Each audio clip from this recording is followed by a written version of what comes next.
నమస్తే victory media news కు స్వాగతం. ముందుగా వార్తలోని ముఖ్యాంశాలు చూద్దాం. ఏపీలో ఎన్టీఆర్ భరోసా పింఛన్ల పంపిణీ చేసిన సీఎం చంద్రబాబు. దేశంలోనే తొలిసారి సీఎం చేతుల మీదుగా పంపిణీ. పంచాయతీరాజ్ శాఖలో నిధులు లేవు, అందుకే జీతం తీసుకోను. పింఛన్ల పంపిణీ కార్యక్రమంలో డిప్యూటీ సీఎం పవన్ కళ్యాణ్. అవినీతికి పాల్పడితే ఉపేక్షించేది లేదు, విశాఖ నూతన సిపి శంఖాబాత్ర బాక్షి. జీవీఎంసీలో ప్రజా పరిష్కార వేదిక కార్యక్రమం నిర్వహణ. ప్రజల నుంచి వినతులు స్వీకరించిన గ్రేటర్ కమిషనర్ సాయికాంత్ వర్మ. ఇక న్యూస్ డీటెయిల్స్ చూస్తే ఏపీలో ఎన్టీఆర్ భరోసా పింఛన్ల పంపిణీ ప్రారంభమైంది. కూటమి ప్రభుత్వం ఎన్నికల మేనిఫెస్టోలో ఇచ్చిన హామీ మేరకు మొత్తాన్ని అర్హులకు అందిస్తోంది. మంగళగిరి నియోజకవర్గంలో పెనుమాక ఎస్టీ కాలనీలో సీఎం చంద్రబాబు మంత్రి లోకేష్తో కలిసి పూరి గుడిసెలో ఉన్న లబ్ధిదారులు రాములింటికి స్వయంగా వెళ్లి పింఛన్ అందించారు. ఈ సందర్భంగానే సీఎం లబ్ధిదారులతో మాట్లాడారు. త్వరలోనే ఇల్లు నిర్మించి అందిస్తామని హామీ ఇచ్చారు. అనంతరం లబ్ధిదారు కుటుంబ సభ్యులు ఇచ్చిన టీను సీఎం తాగారు.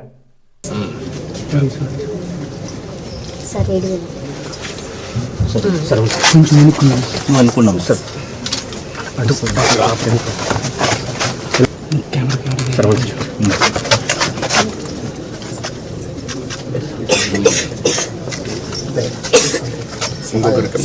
ఎన్నికల్లో భారీ మెజార్టీతో గెలిపించిన పిఠాపురం ప్రజలకు రుణపడి ఉంటానని ఉప ముఖ్యమంత్రి పవన్ కళ్యాణ్ అన్నారు.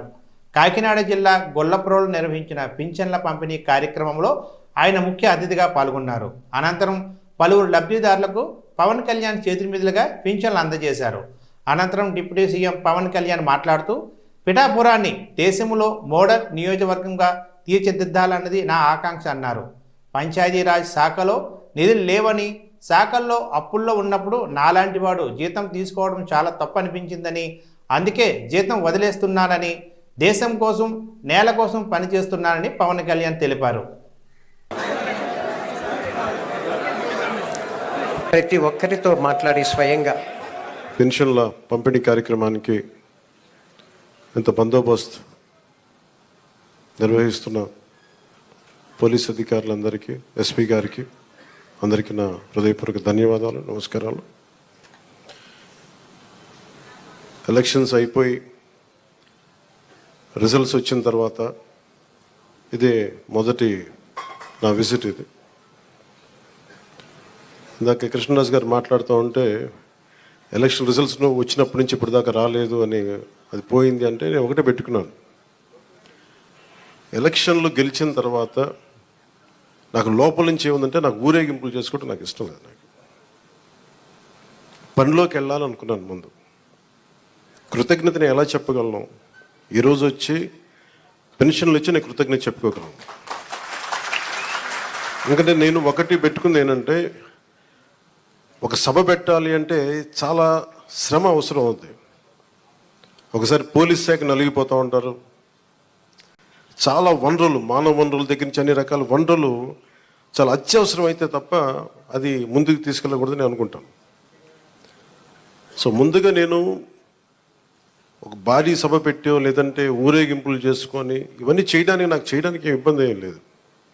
కానీ చేస్తే చాలా విలువైన మీకోసం పనిచేసే సమయం పోతుంది. పైగా నేను తీసుకున్నవి చాలా కీలకమైన శాఖలు: పంచాయతీరాజ్ శాఖ, అటవీ పర్యావరణ శాఖ, దాంతోపాటు పొల్యూషన్ ఉంటుంది, పొల్యూషన్ శాఖ, అలాగే సైన్స్ అండ్ టెక్నాలజీ. పంచాయతీరాజ్లో దాదాపు 3 చాలా కీలకమైన విభాగాలు ఉంటాయి. వాటన్నిటినీ చదవడానికి, అవగాహన చేసుకోవడానికి చాలా సమయం పడుతుంది. ఆ పరిపాలన అంటే ఆ శాఖ తాలూకు పరిపాలన వ్యవస్థ ఎలా ఉంటుంది, అడ్మినిస్ట్రేటివ్ డిఫికల్టీస్ ఏముంటాయని, ఇవన్నీ అర్థం చేసుకోవడానికి నేను ఈ సమయం తీసుకున్నాను. ఆర్టీసీ ప్రయాణికులకు మెరుగైన సేవలు అందించేందుకే అన్ని చర్యలు తీసుకుంటున్నట్లు రాష్ట్ర రవాణా శాఖ మంత్రి రాంప్రసాద్ రెడ్డి అన్నారు. విశాఖలోని మద్దిలపాలెంలో నూతనంగా 3 సూపర్ లగ్జరీ బస్సులను ఆయన ప్రారంభించారు. అనంతరం కార్మికుల ఆధ్వర్యంలో ఏర్పాటు చేసిన అభినందన సభలో మంత్రి మాట్లాడుతూ వచ్చే 5 ఏళ్ల కాలంలో ఆర్టీసీ కార్మికుల పెండింగ్ సమస్యల పరిష్కారానికి తన వంతు బాధ్యతగా కృషి చేస్తానన్నారు. తాను ఆర్టీసీ కుటుంబానికి చెందినవాడిగా త్వరలోనే అన్ని సమస్యలు పరిష్కరిస్తామన్నారు. ఈ సందర్భంగానే మంత్రిని, ఎమ్మెల్యే వెలగపూడి రామకృష్ణబాబుని ఆర్టీసీ యూనియన్ నాయకులు, జిల్లా అధికారులు ఘనంగా సత్కరించారు. విధానసభ సభ్యుల వారికి సన్మానం చేస్తారు. దయచేసి త్వరగా. భారతదేశమే కాదు, ఏషియాలోనే అతిపెద్ద రవాణా సంస్థగా పేరు పొందిన ఈ ఏపీఎస్ఆర్టీసీ, అలాగే తెలంగాణ ఆర్టీసీ చరిత్రల పుటల్లో ఎప్పుడో లిఖించబడింది. ఈ సంస్థ ఎన్ని ఒడిదుడుకులు ఎదుర్కొన్నా ఈ రోజుడికి చెక్కు చెదరకుండా ఈ కార్మికుల యొక్క అండదండలతో పేదవానికి అనుకోండి, ధనికునికి అనుకోండి, గ్రామ స్థాయి నుంచి పట్టణ స్థాయి వరకు మేమున్నామంటూ సేవలు అందిస్తున్న ఈ సంస్థ యాజమాన్యానికి, కార్మికులకు, ప్రతి ఒక్కరికి శిరస్సు వంచి వందనాలు తెలియజేసుకుంటున్నా.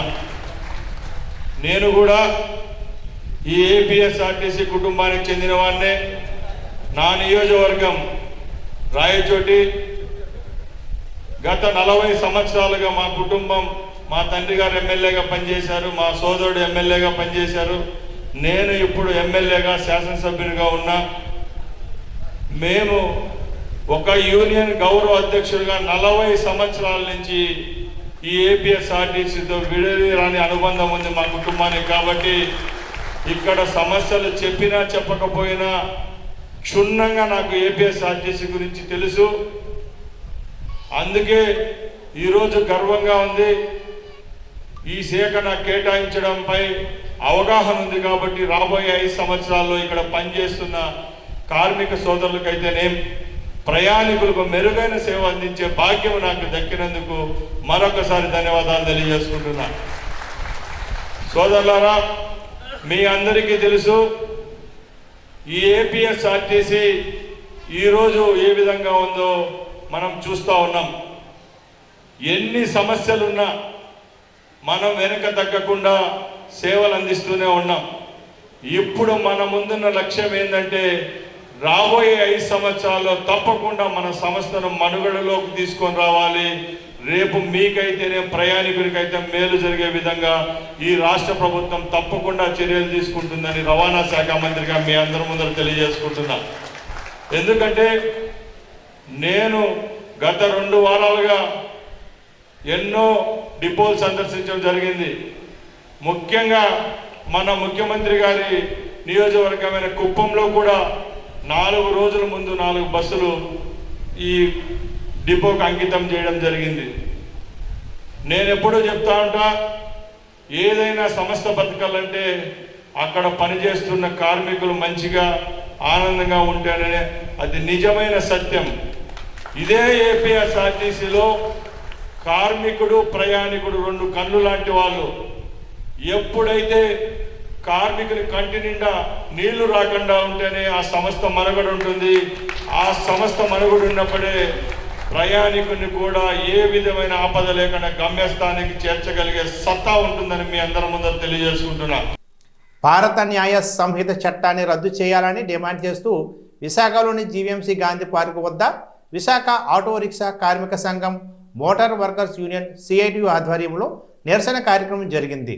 ఈ సందర్భంగా సిఐటియు విశాఖ జిల్లా ప్రధాన కార్యదర్శి సత్యనారాయణ మాట్లాడుతూ, కేంద్ర ప్రభుత్వం భారతీయ న్యాయ సంహిత 2023 పేరు మీద డిసెంబర్ 21వ తేదీన పార్లమెంటులో బిల్లును ఆమోదించింది.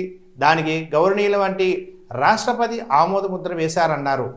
ఆ చట్టంలోని సెక్షన్ 106 ప్రకారం యాక్సిడెంట్ కేసులలో డ్రైవర్కి 7 సంవత్సరాల వరకు జైలు శిక్ష, 10 లక్షల వరకు జరిమానా విధించబడుతుందని, అత్యంత ప్రమాదకరమైనటువంటిదన్నారు. దీనిని తక్షణమే ఉపసంహరించుకోవాలని కోరుతున్నట్టు ఆయన తెలిపారు.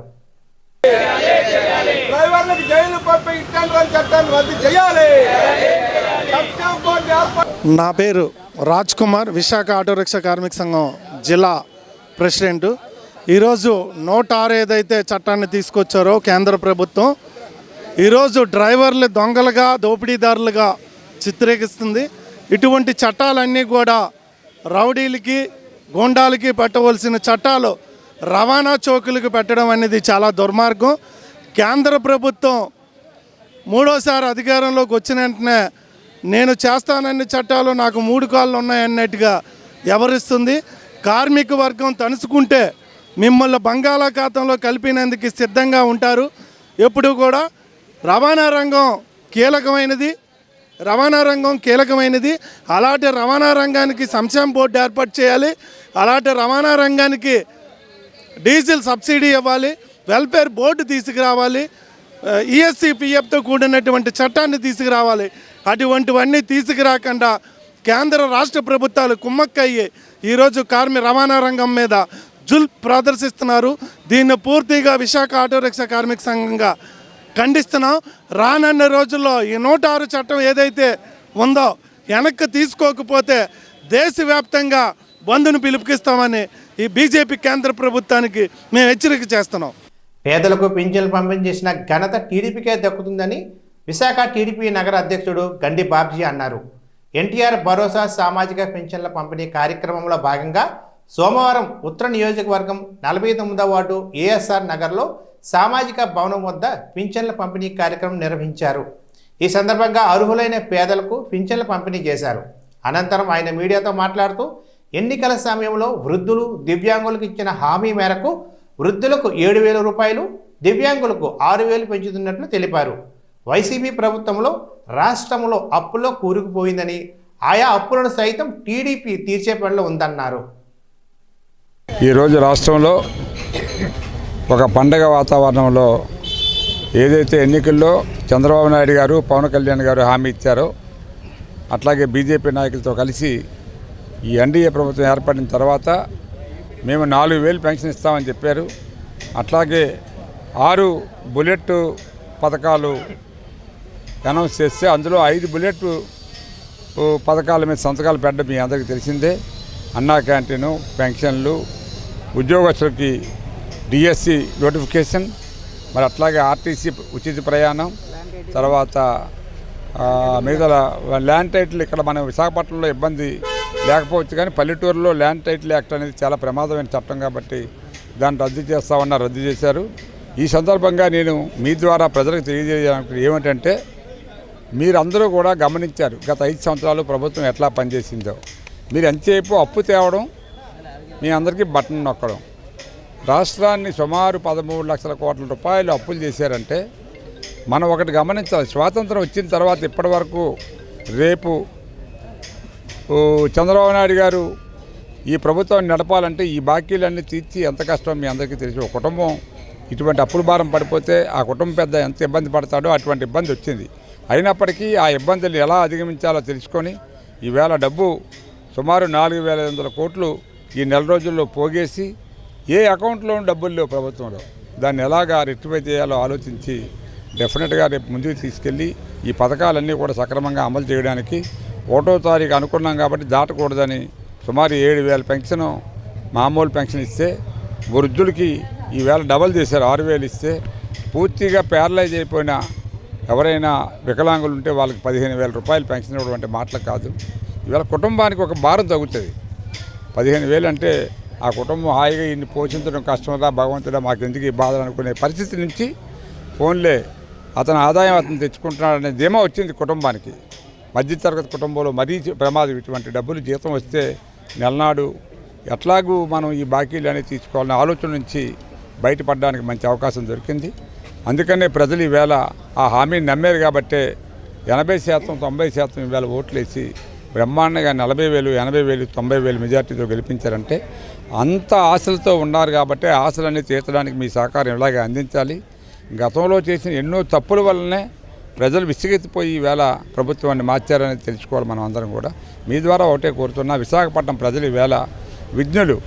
గతంలో కూడా తెలుగుదేశం పార్టీనే చంద్రబాబు నాయుడునే ముఖ్యమంత్రి చేయాలని ఆలోచిస్తూనే ఓట్లేశారు కానీ మిగతా ప్రాంతాల్లో మటుకు పల్లెటూరులో జగన్ యొక్క మాయ మాటలు పడి ఆ రోజు ఓట్లేస్తే ఆ ఓట్లకి ఈవేళ ఆ ప్రజలు కూడా పల్లెటూరులో కూడా అనుభవిస్తున్నారు కష్టాలు. అందుకనే వాళ్ళు కూడా రివర్స్ అయ్యి ఈవేళ విపరీతమైన మద్యం, దొంగ మద్యం, దొంగ ఇసుక ఇవన్నీ కూడా మైన్స్ ఇవన్నీ కూడా డబ్బులు లాగేసి రాష్ట్రాన్ని గుల్ల చేసి వదిలేసారు. ఈవేళ దాన్ని మనం గాడిలో పెట్టుకోవాలంటే ఒక్కొక్క పథకాన్ని నెమ్మదిగా అమలు చేసుకుంటూ ప్రజలకు నాయకులు కానీ మిగతా పెద్దలు కానీ ఎక్స్ప్లెయిన్ చేసుకుంటూ ప్రతి పథకానికి కూడా మేము ఉన్నాము. ఇప్పుడు కొంతమందికి రాలేదని చెప్తున్నారు. ఆ రాలేని వాళ్ళు కూడా ఎలిజిబిలిటీ క్రియేట్ చేసి ఉన్నదాలే చూసుకొని చాలామంది వాళ్ళ అనుయూలకు ఇచ్చారు పెన్షన్లు. అటువంటి పెన్షన్లు అన్నీ కూడా క్యాన్సిల్ చేస్తాం గ్యారంటీగా ఎవరికైతే ఎలిజిబిలిటీ లేదు. అవి నిజమైన ఎవడైతే లబ్ధిదారు ఉన్నాడో ఆయనకి ఇస్తే సంతోషిస్తాడు. అది నా ఉద్దేశం. ఈరోజు మంచి వాతావరణంలో మా మిత్రులు పుట్టా గారు, వారి పెద్దల పేర్లు చెప్పండి. ఇక్కడ శ్రీను కానీ మిగతా పెద్దలు ఇక్కడ ఉన్నారు. మా భరత్ గారు, కొల్లి సత్యారావు గారు, పేరు శివ, పేరు చెప్పండి, భాస్కరు, మా ఉమ్మడి జాబితాలో ఉన్న ఈ పార్టీలో ఉన్న అభ్యర్థులందరికీ పేరున నమస్కారాలు తెలియజేసుకుని శోకసార్చనంలో నేను వస్తాను కూడా తెలియలేదు ఇక్కడికి. ఈ 54వ వాటికి దారిలో నేను వస్తూ ఉంటే 49లో ప్రోగ్రాం పెట్టుకుంటే ఇక్కడ కూడా ఇమీడియట్గా మరి సోదరులందరూ కూడా మంచి కార్యక్రమాన్ని ఏర్పాటు చేసి మీ అందరినీ కలుసుకునే భాగ్యం కల్పించారు. Thank you very much. Thank you. Police శాఖలో ఉద్యోగులు సిబ్బందికి అవినీతికి పాల్పడితే ఉపేక్షించేదే లేదని విశాఖ నూతన పోలీస్ కమిషనర్ డాక్టర్ శంకాప్రాత బాగ్చి అన్నారు. విశాఖ పోలీస్ కమిషనర్గా సోమవారం ఉదయం పదవీ బాధ్యతలు ఆయన స్వీకరించారు. ఈ సందర్భంగానే పోలీసుల నుంచి గౌరవ వందనం స్వీకరించారు. అనంతరం ఆయన మీడియాతో మాట్లాడుతూ విశాఖలో ఫ్రెండ్లీ పోలీసింగ్ అమలు చేస్తామని, విశాఖపై నాకు పూర్తి అవగాహన ఉందని, డ్రగ్స్ గంజాయి నివారణకు ప్రత్యేక దృష్టి సారించడంతో పాటు ఉక్కుపాదం మోపుతానని అన్నారు. అదేవిధంగా పోలీస్ సిబ్బంది వెల్ఫేర్ కోసం అన్ని రకాల సదుపాయాలు కల్పిస్తున్నామన్నారు.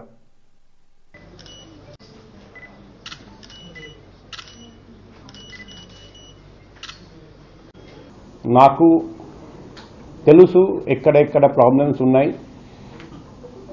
అన్ని చోట్ల, అన్ని ఫీల్డ్స్లో, అన్ని సెక్టర్స్లో ఇంప్రూవ్మెంట్ తీసుకురావడానికి ప్రయత్నం చేస్తాను. ప్రతి చోట నేను ఒకటే చెప్తాను, ఎక్కడ కొత్త పోస్ట్ వచ్చినా that let my walk do the talking. నేను చేసి చూపిస్తాను. ఎక్కువ ఇది చేస్తాను అది చేస్తాను అని బిగ్ టాక్ అది నేను చేయను. సో నా డిపార్ట్మెంట్లో ఉన్న అందరికీ 2 మాటలు, 2 ఇన్స్ట్రక్షన్స్ మొదటి రోజు ఇస్తున్నా. నంబర్ 1, మనం ప్రజాసేవ చేస్తున్నాం ఈ డిపార్ట్మెంట్లో. కాబట్టి ప్రజలకు, కామన్ పబ్లిక్కి రెస్పెక్ట్ ఇవ్వాలి. ఆ సర్వీస్ మెంటాలిటీతో ప్రజాసేవ చేయాలి. ఎవరైనా పోలీస్ స్టేషన్ వస్తే కూర్చోపెట్టి మర్యాద ఇవ్వాలి. ఏదైనా కామన్ పబ్లిక్ చెప్తే వినాలి, శ్రద్ధంగా వినాలి.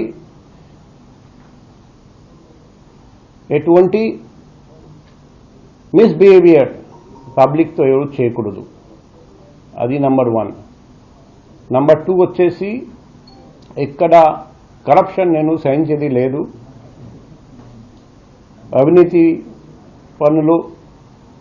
అవినీతికి పాల్పడితే కఠినంగా చర్య ఉంటుంది. సో నేను ఉన్నంతసేపు అందరూ నిజాయితీ అంటే నంబర్ 1 ఆనెస్టీ ప్రయారిటీగా తీసుకుని పనిచేయాలి.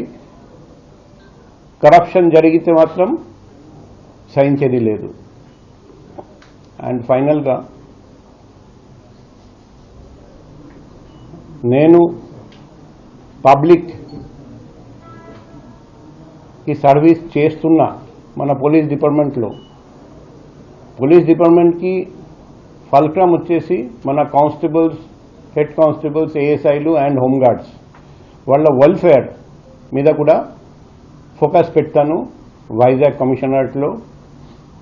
సో వాళ్ళు ఏ విధంగా పని చేస్తున్నారు పగలు రాత్రి 24/7, కాబట్టి వాళ్లకు మనం మంచి ఫెసిలిటీస్ ఇవ్వాలి. అది కూడా ప్రయత్నం చేస్తాను. ఇప్పుడు త్రూ ప్రెస్ ఒక నంబర్ నేను రిలీజ్ చేస్తున్నా.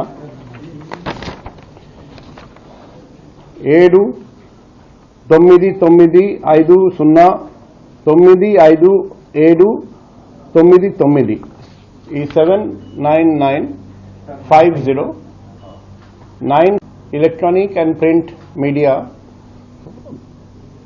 స్నేహితులందరికీ నా రిక్వెస్ట్, ఈ నంబర్ వైజాగ్ కమిషనరేట్లో నివసిస్తున్న అందరికీ తెలియజేయండి. ఈ నంబర్ నేను నా దగ్గర పెట్టాను. ఇప్పుడు గవర్నమెంట్ 100 days యాక్షన్ ప్లాన్ తొందరగా ప్రకటిస్తారండి. ఆ 100 days ఖచ్చితంగా అమలు చేస్తాం. అది కాకుండా నేను నా ఎక్స్పీరియన్స్ నుండి కొన్ని పాయింట్స్ నేను ఆలోచించి తయారు చేశాను, అవి కూడా అమలు చేస్తాను. మనకు ముఖ్యం వచ్చేసి వైజాగ్లో ఉన్న డ్రగ్ ప్రాబ్లం నిర్మూలించడం, అది మన ధ్యేయం, మన లక్ష్యం. ఆ దిశగా పనిచేస్తాం. జీవీఎంసీ ప్రధాన కార్యాలయంలో సోమవారం ప్రజా పరిష్కార వేదిక కార్యక్రమం నిర్వహించారు. ఈ కార్యక్రమంలో greater commissioner Saikanth Varma, assistant commissioner Viswanatham పాల్గొన్నారు. ఈ సందర్భంగానే ప్రజల నుంచి వినతులను స్వీకరించి ఆయా విభాగాల అధికారులకు పంపారు.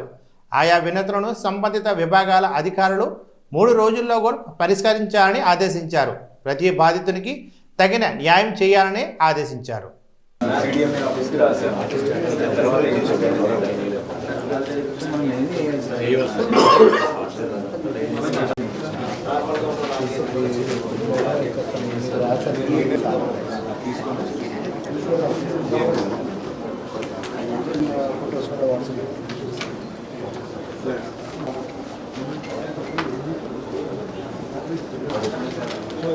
పని నుంచి కూడా తీసేసారా? పనిలో ఉన్నారు.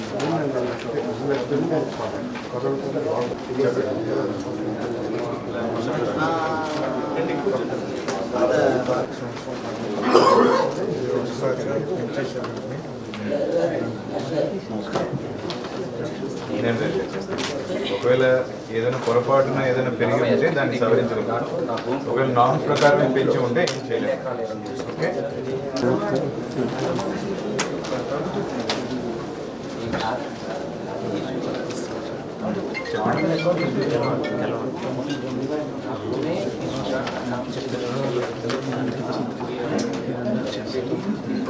ఏం విషయం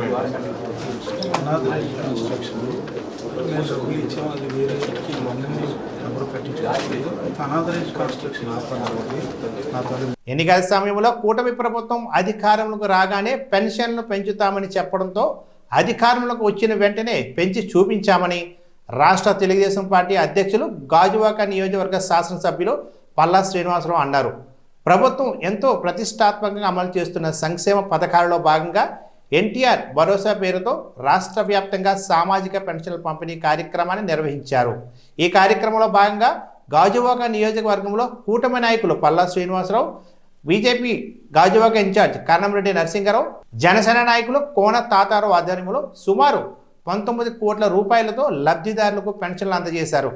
ఈ సందర్భంగా వారు మాట్లాడుతూ రాష్ట్ర ముఖ్యమంత్రి నారా చంద్రబాబు నాయుడు ఇచ్చిన హామీలను నెరవేరుస్తూ ప్రజా సంక్షేమమే ధ్యేయంగా పాలన అందిస్తున్న ఏకైక నాయకుడు అని వర్ణించారు. ఈరోజు మా గాజువాక శాసనసభ్యులు టీడీపీ రాష్ట్ర అధ్యక్షుడు శ్రీ పల్లా శ్రీనివాసరావు గారి చేతుల మీదుగా గాజువాక అసెంబ్లీ నియోజకవర్గంలో ఉన్న పెద్దలందరికీ కూడా ఎవరైతే వృద్ధాప్య పింఛను తీసుకుంటున్నారో వికలాంగులు వారందరూ కూడా ఇంటింటికి వెళ్ళి ఆయన చేతుల మీదుగా ఈ యొక్క పెంచినటువంటి 4,000 రూపాయలు, అదేవిధంగా పాత బకాయిలు 3,000, మొత్తం 7,000 రూపాయల పెన్షన్ అందచేయడం జరుగుతుంది. మరి ఎలక్షన్ ముందు ఏదైతే ఎన్డీఏ కూటమి అధికారంలోకి వస్తే పెన్షన్ అందరికీ కూడా పెంచిస్తామని హామీ ఇచ్చారో ఆ హామీ నెరవేరుస్తూ ఈరోజు రాష్ట్ర వ్యాప్తంగా రాష్ట్ర ముఖ్యమంత్రి వర్యులు శ్రీ నారా చంద్రబాబు నాయుడు గారు ఉదయాన్నే 6 గంటలకే లబ్ధిదారులు ఇంటికి వెళ్ళి అందచేయడం అనేది ఇది దేశ చరిత్రలో మొట్టమొదటిసారి చూస్తున్నాం. మరి ఈ సుపరిపాలన ఆంధ్రప్రదేశ్ రాష్ట్రంలో మొదలైంది. మా గాజువాక అసెంబ్లీ నియోజకవర్గంలో పెద్దలు శ్రీ పల్లా శ్రీనివాసరావు గారి చేతుల మీదుగా అన్ని వార్డుల్లో ఉన్నటువంటి లబ్ధిదారులందరికీ కూడా సుమారు 18.5 కోట్ల రూపాయలు ఈరోజు అందజేయడం జరుగుతుంది. రాష్ట్ర వ్యాప్తంగా 65,31,000 మందికి లబ్ధిదారులకి యొక్క పెన్షన్ అందజేయడం జరుగుతుంది. ఆ కార్యక్రమంలో జనసేన, బీజేపీ, టీడీపీ నాయకులు, కార్యకర్తలు మేమంతా పాల్గొన్నాం. ఈ సందర్భంగా మరి కూటమి నాయకులందరికీ కూడా ధన్యవాదాలు తెలియజేస్తున్నాం. అందరికీ నమస్కారం అండి. ఈరోజు సామాజిక పెన్షన్ ఏదైతే ఎన్టీఆర్ భరోసా అనే నామకరణం చేసి ఈ పెన్షన్ పంపిణీ కార్యక్రమానికి శ్రీకారం చుట్టడం జరిగింది. ఈరోజు మరి ఈరోజు రాష్ట్ర వ్యాప్తంగా సుమారు 65,31,000 మందికి ఈ పెన్షన్స్ ఇవ్వడం జరుగుతుందండి. ముఖ్యంగా ఈరోజు దీని ప్రాధాన్యత తీసుకుంటే తెలుగుదేశం, జనసేన, బీజేపీ కూటమి అధికారానికి వచ్చిన తర్వాత ఎలక్షన్ మేనిఫెస్టోలో మేము గెలిచిన వెంటనే 4,000 రూపాయలు 3,000 నుంచి 4,000 రూపాయలు చేస్తాం, ఒకమారుగానే 1,000 రూపాయలు పెంచుతామని చెప్పి ఆ రోజు మేము ఎలక్షన్లో ఇచ్చినటువంటి హామీని ఈరోజు మేము అమలు పరుస్తున్నాం. అదే కాకుండా ఏప్రిల్ 1 నుంచే మేము ఆ పెంచినటువంటిది కూడా ఇస్తామని చెప్పేసి ఏరియాస్ కింద చేసి ఇస్తామని చెప్పేసి కూడా చెప్పడం జరిగింది. ఈరోజు ఒక్కొక్క వృద్ధుడికి మేము 7,000 రూపాయలు ఇస్తున్నాం. అంటే 3,000 పాత పెన్షన్ అయితే పెంచింది 1,000 రూపాయలు. అలాగే ఆ 3 నెలలు ఏప్రిల్, మే, జూన్కి ఆ 3,000 3 నెలలకి 3,000 కలిపి మొత్తం 7,000 రూపాయలు తీసుకొచ్చి ఈరోజు నేను పెన్షన్ ఇస్తామని చెప్పి సందర్భంగా తెలియజేస్తున్నాం. అలాగే ఇంకా ఎవరైనా లబ్ధిదారులు ఉండి గత ప్రభుత్వం ఈ 6 స్టెప్ వెరిఫికేషన్ కింద చాలా మంది పెన్షన్లు కట్ చేసి పడిస్తుంది, వాళ్ళకి కూడా ఏదైతే నిజమైనటువంటి లబ్ధిదారులు గుర్తించి వారికి కూడా ఇవ్వడానికి మేము సిద్ధంగా ఉన్నామని చెప్పి తెలియజేస్తున్నాం. అలాగే ఒక్కొక్క గాజువాక ప్రాంతంలో సుమారు 19 కోట్ల రూపాయలు మేము పంచడం జరుగుతుందని కూడా మీ ద్వారా ప్రజలకు తెలియజేస్తున్నాం. అంటే ప్రజలు కూడా దీన్ని సద్వినియోగం చేసుకోవాలని చెప్పి తెలియజేస్తూ, అలాగే బాధ్యత కూడా తీసుకోవాల్సినటువంటి అవసరం ఉందని కూడా ఈ సందర్భంగా తెలియజేస్తాను. బాధ్యత అని ఎందుకన్నానంటే కొంతమంది ఆర్థిక స్థిరత్వం ఉన్నప్పటికీ కూడా కొంతమంది ముందుకు తీసుకోవాలన్న ఆలోచనతో ఉన్నారు. వారు కొంచెం త్యాగం చేసి నిజమైనటువంటి లబ్ధిదారులకు అందేటట్టు కూడా చేయడానికి వారి ప్రోత్సాహాలు ప్రతి ప్రభుత్వానికి అందించాలని కూడా ఈ సందర్భంగా తెలియజేస్తున్నారు. అలాగే మేము కూడా హామీలన్నీ నెరవేరుస్తాం. అలాగే ముఖ్యంగా ఆదాయ వనరులు ఏ విధంగా పెంచాలన్న దాని మీద కూడా ఈరోజు ప్రభుత్వం అంతా కూడా దృష్టి పెట్టిందని చెప్పేసి కూడా తెలియజేస్తూ రాష్ట్ర ముఖ్యమంత్రి వారికి చంద్రబాబు నాయుడు గారికి ధన్యవాదాలు తెలియజేస్తూ కూటమిలో ఉన్నటువంటి పెద్దలకి పవన్ కళ్యాణ్ గారికి అలాగే బీజేపీ నాయకులు కూడా నేను ధన్యవాదాలు తెలియజేస్తున్నాను. ఇందులో పాల్గొన్నటువంటి అధికారి యంత్రాంగానికి 6 గంటలకి అందరూ వీధుల్లోకి వచ్చి పెన్షన్ పంపిణీ చేయాలని 5 గంటలకే ముందుకు వచ్చి అన్ని ఏర్పాటు చేశారు. అధికార యంత్రాంగానికి అందరికీ నేను మనస్ఫూర్తిగా అభినందనలు, ధన్యవాదాలు తెలియజేస్తున్నాను. ప్రముఖ సినీ నిర్మాత ఉపకారి చారిటబుల్ ట్రస్ట్ వ్యవస్థాపకుడు తూర్పు నియోజకవర్గ టీడీపీ సీనియర్ నాయకులు డాక్టర్ కంచర్ల అచ్యుతరావు జన్మదిన వేడుకలు విశాఖలో ఘనంగా నిర్వహించారు. ఈ సందర్భంగానే ఆయన అభిమానులు, స్థానిక ప్రజలు, టీడీపీ నాయకులంతా ఆయన చిత్రపటానికి పాలాభిషేకం చేసి విద్యార్థులకు పుస్తకాలు, పండ్లు పంపిణీ చేశారు. అనంతరం కేక్ కటింగ్తో పాటు పలు సేవా కార్యక్రమాలు నగర వ్యాప్తంగా నిర్వహించారు. ఈ సందర్భంగా ఆయన అభిమానులు మాట్లాడుతూ కళాకారులతో పాటు తూర్పు నియోజకవర్గ ప్రజలకు విశేష సేవలు అందించిన ఘనత కంచర్ల అచ్యుతరావుకే దక్కుతుందన్నారు. ఎంతోమందికి ఆర్థికంగా, సామాజిక పరంగా అన్ని వర్గాల ప్రజలకు ఏ సమయంలోనైనా నేనున్నానంటూ సేవలు అందిస్తున్నారన్నారు. ఈ కార్యక్రమంలో పలువురు అభిమానులు, స్థానిక ప్రజలు, టీడీపీ నాయకులు పాల్గొన్నారు. మరి ఆయన ఎప్పుడు మా ఏరియాకి ఏది సహాయం అన్నా ముందుంటారు. మా ఏరియాకని కాదు, మొత్తం ఇక్కడ ఈస్ట్ వైజాగ్ అందరికీ కూడా ఆయన ఇప్పుడు సహాయ సహకారాలు అందిస్తూ పేదలకు సహాయం చేస్తూ ఉంటారు. అలాంటి ఆయన పుట్టినరోజు ఈరోజు మా ఏరియాలో ఇలాగ ఘనంగా జరుపుకోవడం మాకు ఎంతో ఆనందం. మరి ఇప్పుడే కాదు, ఎప్పుడు వెళ్ళినప్పుడు కూడా మేము ఇలాగే ఆయన పుట్టినరోజు జరుపుకోవాలని అనుకుంటున్నాము.